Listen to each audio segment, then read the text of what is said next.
Okay, so we're back to take a look at some strong writing from the final draft of Essay 1. And so on our course page, if you head down first, we're going to take a quick stop here, rest break, at our course resources. So if you scroll down, there's a new little section here, writing resources and templates. And so, as you'll see, that has the link to our active reading strategies that we talked about at the beginning of the semester, and then the body paragraph template that we've been using to revise our body paragraphs and structure them. And then lastly, the topic sentences worksheet that we did. And so basically these kind of skill-based templates or worksheets, I'll go ahead and put them up here under course resources so we can access those whenever we need them and we won't have to dig around in the modules themselves trying to find them. Okay, so those resources are there whenever you need them.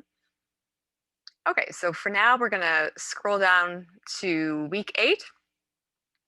So today's the 23rd, and under resources and handouts, we have strong writing examples from Essay 1.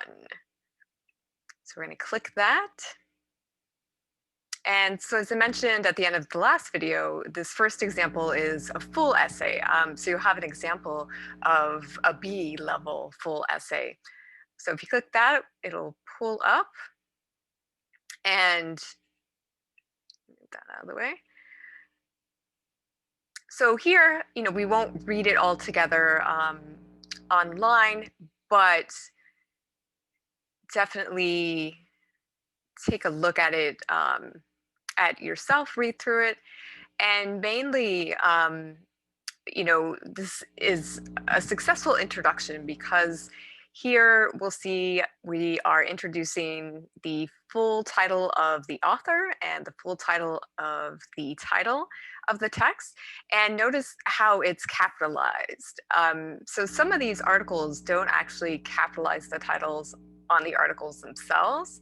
But just keep in mind that always in an academic essay, you're going to capitalize your titles based on academic formatting. Okay, so that's all capitalized. And here we have a nice overview of his argument, right? So in 2010, Malcolm Gladwell published Small Change, Why the Revolution Will Not Be Tweeted, claiming, right, that's his argument, claiming that social media has reinvented social activism for the worse. And as you'll see, I give some comments here, so let those also kind of instruct your approach to the essay. So this is actually a bit of a misreading. Uh, but in terms of the overview, it's about the right length. So it's a couple of sentences long, right? So 2 to 3 sentences per overview is good. Okay, then we switch to who. We have a little blurb for her. Okay, and then we shift into our thesis statement. So we start setting it up here. So Gladwell argues that leading hierarchical organizations and strong tie relationships are variables required for high risk activism and social media cannot provide, or that social media cannot provide.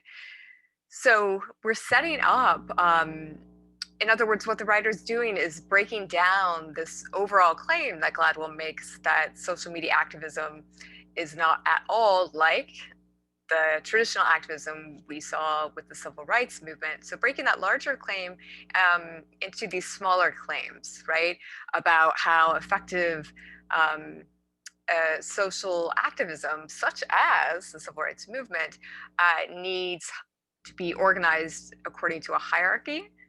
It needs to have strong tie relationships between participants, and it needs to engage in high risk activism. So those three kind of key terms, the writer's letting us know, that's what I'm going to focus my paragraphs around essentially, right? And this is what we mean when we talk about connecting concepts. So these are going to be the concepts that connect who and Gladwell in each body paragraph. And we want to make sure that our thesis statement integrates those connecting concepts from our body paragraphs, which we should express in the topic sentences, and we'll track that in this essay to see if the writer does that. And again, that's all provided in the thesis statement that's going to serve then as a blueprint or kind of a map of the rest of the essay. Okay, and we want to keep these things in mind. So for Monday, you're going to be turning in revised topic sentences and a thesis statement. So we want to make sure that those thesis statements do express these connecting concepts that link, for our purposes, essay 2, Ronson and Larson together in each paragraph. Okay, so again, we've set up kind of the connecting concepts we're going to look at from Gladwell, and here's where we answer how who complicates these aspects of Gladwell's argument. So, however, who refutes these ideas by explaining how social media can provide strong networks and alliances for high-risk activism and supplements for hierarchies and strong ties, right? And so, so suggesting that, okay, we're gonna have strong networks, right? So in other words, Gladwell argues, okay, to be effective, activism must have a hierarchy. It must be organized according to a hierarchy. And so this writer is saying, well, if you analyze who and put her into conversation with Gladwell, you can see that actually you don't have to have hierarchies. You can just have a strong network, right? And that'll work. Okay, and alliances. So bringing in this term alliances, right, is going to be in conversation with Gladwell's notion of strong ties. Okay. And we'll come down and we'll check, right, based on the work we did with our topic sentence worksheets, is this a statement of analysis first off, right? And then is it an effective one? In other words, does it tie back into the thesis statement and therefore into the prompt? So Jane Hu contests the opinions of Malcolm Gladwell. He claims hierarchies are a requirement for high-risk activism, as she introduces a second act of social media activism that proves hierarchies are not a mandatory variable for making activism successful. Okay, so right, is it summarizing Gladwell's argument or whose argument, or is it analysis? So take a look at it, read it through. Does this feel like summary or analysis?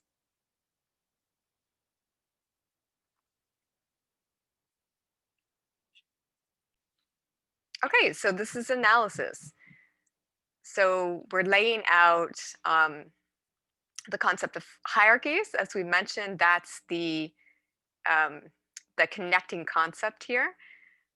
Okay, so she complicates that by introducing or by proving that hierarchies are not mandatory, right? So he says they are mandatory. She's going to say, no, who allows us to see that they're actually not, to make activism successful? And so, in other words, we're not just getting a summary of Gladwell and a summary of Hu. We're putting the two into conversation. So we've synthesized them into a statement of analysis that ties back to the question of the prompt and therefore the writer's thesis. So yeah, that's it could be condensed a little bit, streamlined a little bit, right? It's not perfect. We're not aiming for perfect, but it does what it needs to do to be a successful statement of analysis and therefore a successful topic sentence. Okay, and if we continue here, right? So Gladwell believes that because networks don't have a centralized leadership structure and clear lines of authority, they have real difficulty reaching consensus and setting goals. So, in other words, hierarchical organizations, unlike networks, are better equipped to complete tasks due to a single authority having say over all others. All right, so we have a nice idea quotation here, right? So it brings in these concepts, so centralized leadership structure, authority, consensus, and setting goals. So all of those concepts or ideas are possibilities that the writer can pull out and requote and work with, and then apply to a discussion of who. So we'll see what the writer does, which of these concepts he or she uses. Okay, and what's happening here? So in other words, right, so we have paraphrase.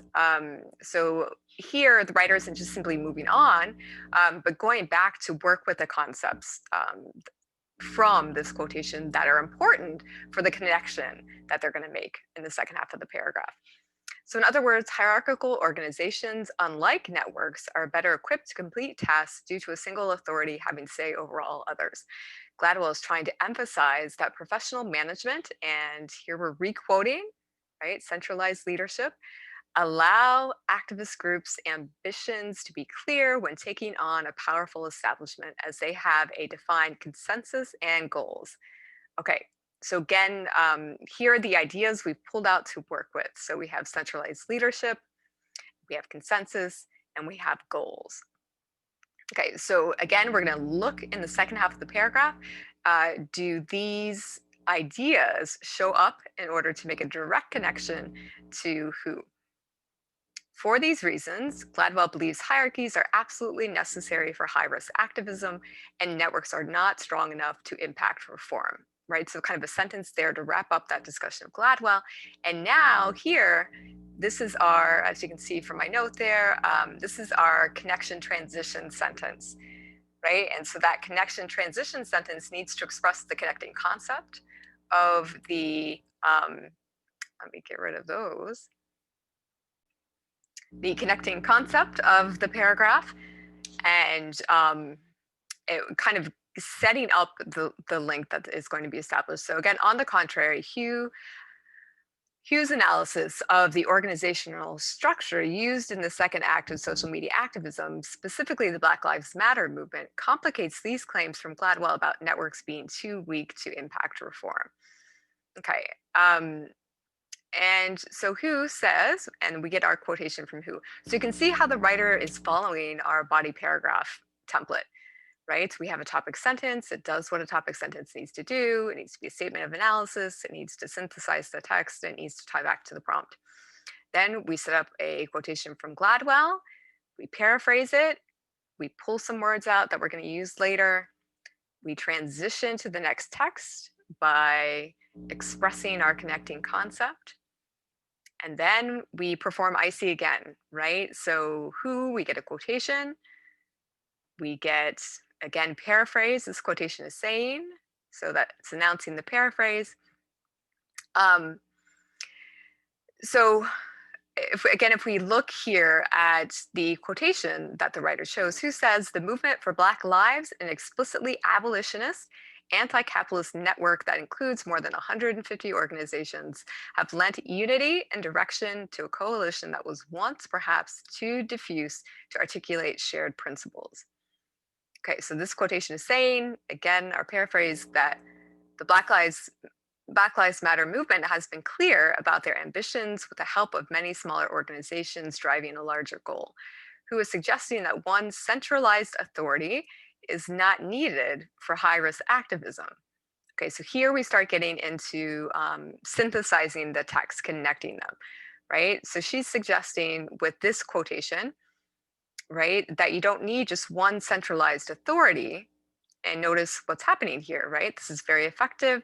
So that chunk of quotation that the writer requoted from Gladwell, centralized leadership, is being pulled down to the second half of the paragraph to discuss the quotation from Who, right? So paraphrase, and then we start making connections and synthesizing. So Who is suggesting that one centralized, language from Gladwell, authority is not needed for high risk activism. Instead, a combination of a network and a hierarchy may be the perfect middle ground for challenging ideas entrenched in our society. Okay, so this is a nice statement of claim, right? So the result of having synthesized or put these two texts into conversation, right, conclude that, okay, she's complicating this Gladwell's notion that, okay, effective activism can only be the result of a movement that's organized according to a hierarchy, and who's saying, nope, effective activism can actually come from something that's more in the middle of a network and hierarchy, right? Okay, and then that's the claim there. And so we're going to support it and develop and explain it here. So the second act of the Black Lives Matter movement is a perfect example of this combination, being that it can be viewed as a hierarchy or network. Okay, so in the sense that it's a middle ground, it has components of both. So it is a network in the way that, again, what's the writer doing here? Requoting, right? So requoting the evidence that's important for the quotation here. So it's a network in the sense that more than 150 organizations have helped to influence the direction of the movement and define goals, right? So in other words, it's diffuse, right? It's got that network structure.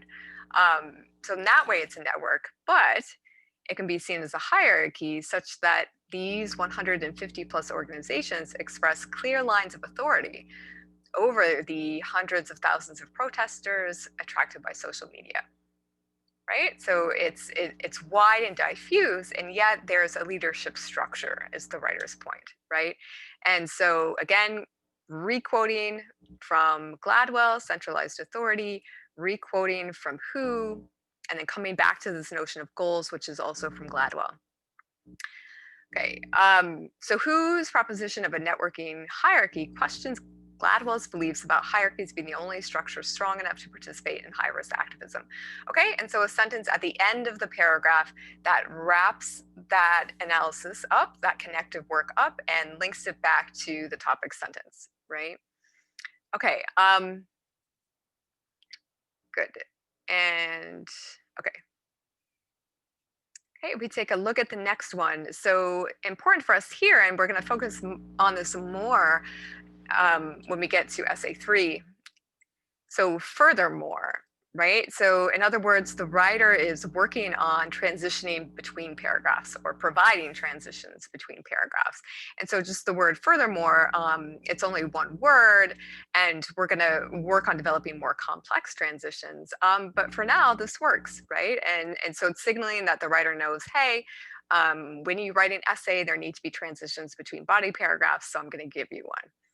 Okay, so furthermore, Gladwell claims strong tie relationships are another crucial variable alongside hierarchical organizations, essential for high-risk activism that social media cannot provide.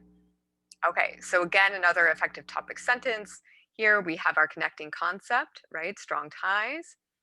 And then here, all of this transitional language, so it's furthermore, but it's also this idea of another crucial variable.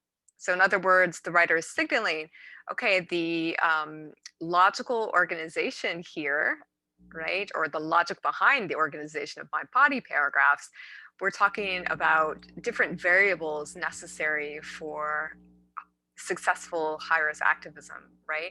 And so I've given you one in the previous paragraph, and now I'm giving you another one. And notice the gesturing back here toward the previous paragraph, right alongside the one I just talked about. Now I'm going to talk about strong ties. Okay, and again, remember that topic sentences can be 1 to 2 sentences at the beginning of a paragraph. And so here we bring in Who. Okay, so what does Who do with this claim about strong ties? So she disputes this idea by elaborating upon the bonds that can be formed over social media through counterpublic and back-end work. Okay, so in other words, Gladwell suggests that networks only are characterized only by strong ties between participants in a movement, but who is going to show us that our networks are by weak ties, right? But who is going to show us that those relationships don't necessarily have to be weak, that there can be stronger relationships between participants in social media activism than Gladwell would allow for. Okay, so this idea of bonds and strong relationships. Okay, and we know the kind of evidence we're going to see here from Who when we get to the second half of the paragraph. Okay, so first, Gladwell specifically says, so we had our topic, and again, here's our body paragraph template structure. So we had our topic sentence, here comes the IC method, so we're introducing a quotation from Gladwell, right? The C, we're citing it, and just a quick formatting tip. So actually, if you have the author's name and the sentence itself, you don't need to put it in the citation. So for this one, we could just take this out and only have 6 in the parentheses. Okay, so the quotation from Gladwell. So the platforms of social media are built around weak ties. Twitter is a way of following or being followed by people you may never have met. Facebook is a tool for efficiently managing your acquaintances, for keeping up with the people you would not otherwise be able to stay in touch with. Okay, so again, yeah, if we're going to focus around essentially the bonds between participants in a movement, right? And that might be a clear way of stating the connecting concept, and kind of a neutral way where you don't have to use the key terms of either text, right? So we're talking about the bonds that that relate the participants in a movement. it makes sense then to bring in, right, Gladwell's claim about weak ties and strong ties. And so this is an effective choice of quotation. And we notice that we are being set up here for a paraphrase. So what Gladwell means here, translating it into their own language, so is that although you may be friends with someone on Facebook or Twitter, you do not actually have a meaningful relationship with this person in real life. This goes for all social media platforms. He's implying that if this type of relationship was ever put into a high-risk situation, a common reality involved in high-risk activism, and so kind of filling the reader in on what Gladwell means by high-risk activism there. So that would be context. It would crumble because social media is unable to build trust, loyalty, or dependability between people. This implication is revealed in the negatively connotated phrase, efficiently managing your acquaintances. Okay, so we're pulling out language from the Gladwell quotation to analyze and close read. Requoting, in other words. Okay, so here we're going to kind of elaborate our discussion here, right? We're continuing to engage the quotation and start explaining the connection as we shift over, or preparing for the connection as we shift over to the second half of the paragraph here. So healthy relationships should not be something you have to monitor or manage, but an equal partnership. Thus, thus Gladwell believes social media cannot produce the relationships required for traditional activism. However, here's how Jane Hu complicates that. So again, another effective connection transition sentence. However, Jane Hu argues that this type of deep relationship is not a vital aspect of challenging the status quo. And this should be in quotation marks, right? Because that's actually Gladwell's original language. So technically this idea of challenging the status quo, that's plagiarism. Right? So if you're taking the wording or the phrasing of an article, it needs to show up in quotation marks, and then you need to cite the page number and parentheses at the end of the sentence. So complicating Gladwell's argument once again. Okay, so here we're going to get our evidence from Hu, right? Our quotation from Hu. So Hu brings in Rachel Kuo, a scholar of digital activism, to explain back-end work as an inventory of knowledge and a stronger sense of alliance for collaboration, information storage, resource access, and daily communications. Okay, this is saying that, okay, here's our paraphrase, that the internet's ability to forever store information and have different social media platforms be able to easily work together has given way to a stronger internet alliance. Okay, and here, the writer should really place alliance into quotations to signal, hey, I'm re-quoting from this longer quotation up here from Hu, right? So re-quoting this sense of alliance. So she implies that this alliance of strangers over the internet is so strong that Gladwell's strong ties are not needed in the second act of digital activism. In the case of the Black Lives Matter movement that Hu uses repeatedly in her text, many of the movement's activists are not even acquaintances on Facebook, and thousands of the Black Lives Matter protesters never have met and most likely will never meet. Despite never meeting one another, the Black Lives Matter activists all share a common motivation to enforce reform for racial equality. The strong tie relationships that Gladwell insists are a must for high-risk activism have been replaced with strong internet alliances and modern social media high-risk activism. Okay, and that nice wrapping up of the focus and the connection of the paragraph and tying it back into that topic sentence. Okay, so effective here, right? So this stronger sense of an alliance, that is what gets pulled in here with strong ties. So in other words, we're coming back up and we're looking, so what ideas do we take out of the quotation, right, from Gladwell? And again, this idea of weak ties versus strong ties, and this idea of you may never have met, so the idea of strangers, right? So she's talking about strangers in the second half of the paragraph, the writer.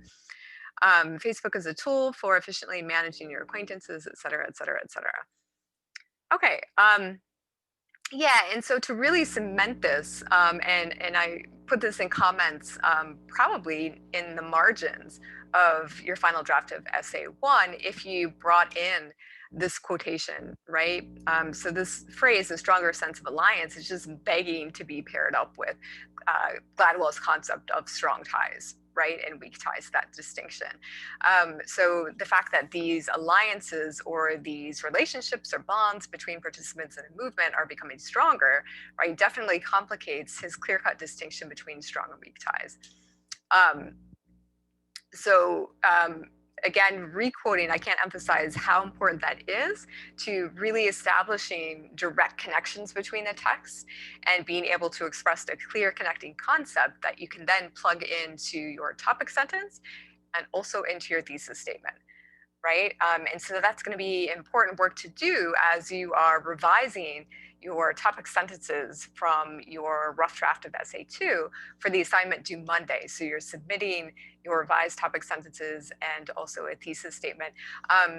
So in order to revise those topic sentences, you have to go back into those paragraphs, right? And figure out what's my connecting concept, what's the direct link here. And in order to get that concept really clear and that link between the two texts very direct, you may have to change quotations that you're using, right? And then once you've paired those quotations from each text so that they are directly connected, then it's essential that you requote chunks of those quotations, right? So first off, it's essential for close reading. And as we'll see when we take a look at the grading criteria for this particular essay, in order to get into the C category of work with assigned text, you have to attempt to close read at least once, right? So take a word or a phrase, requote it from a quotation, and explore what it suggests, implies, indicates, emphasizes, right? All of our close reading verbs, so that you have to do requoting. That's essential for body paragraphs, okay? And so it's essential for close reading and also analysis. And so what we also want to see is requote a word or concept from the first text, drop it down into the second half of the body paragraph, and use it to discuss the quotation from, not the second body paragraph, second half of the paragraph, and use it to discuss the quotation from the second text in that second half of your body paragraph. So in terms of setting up, which text goes first? Are you going to do Ronson first? Or are you going to do Larson? So think about, in terms of your connecting concept, are you working with a concept primarily from one particular text, right? So let's say I'm going to use this notion of empathy from Ronson, right? And then I'm going to apply that to Larson. Okay, if that's the case, then I start with Ronson, the notion of empathy, apply it to Larson, right? Or if I'm taking something from Larson, a concept, I'm going to set that up, right? And then I'm going to apply it to Ronson. So think about which text comes first, right? To make that link so it's nice and direct and streamlined. All right, and then we have our conclusion here. Okay, so a couple questions before I switch over to the grading criteria, right? Or actually, I'll hold those questions. Let's go ahead and I'll pull up the grading criteria. Okay, so if we come back here to our strong writing examples, underneath this full draft that we just looked at, click on the grading criteria. Okay, and so with the feedback everyone received for their final drafts of essay 1, you all got a highlighted grading criteria like this. And so this is additional feedback in addition to the end comment I provide and also the comments in the margins. So do make sure that you read those marginal comments. So I put comments in the document itself. And I've heard that it's hard to see those comments from the student view. So if you have trouble, please let me know through email, because if you're not reading those, you're missing out on a lot of helpful feedback that will help you improve for the next essay. Okay, so as you'll see, thesis statement. So basically, we have a solid B across. So we have a couple of moments in the C+, but by and large, solidly in the B range for each of the 3 categories. And so basically, the hallmark of a B is a solid, clear structure, right? So the framework of the skeleton is nice and clear. So that means, right, a thesis statement and it's expressed right at the end of the introduction. It's got all of the connecting concepts or main ideas of the body paragraphs. It's clear, the argument's clear, and it remains clear as we move from body paragraph to body paragraph. And then work with assigned text, right? So C pluses includes several moments of close reading. So as we mentioned, to get to the C range makes an effort to close read at least once. So not just effort, right? It doesn't have to be successful, this effort at close reading, right? You just have to make an effort. So that gets you to the C range. When you start doing several moments of close reading, then you're at the C plus range, right? And when you're moving into the C plus range, those close reading moments start to become effective, right? And then here, we'll talk about interpretive risks when we get to SA3.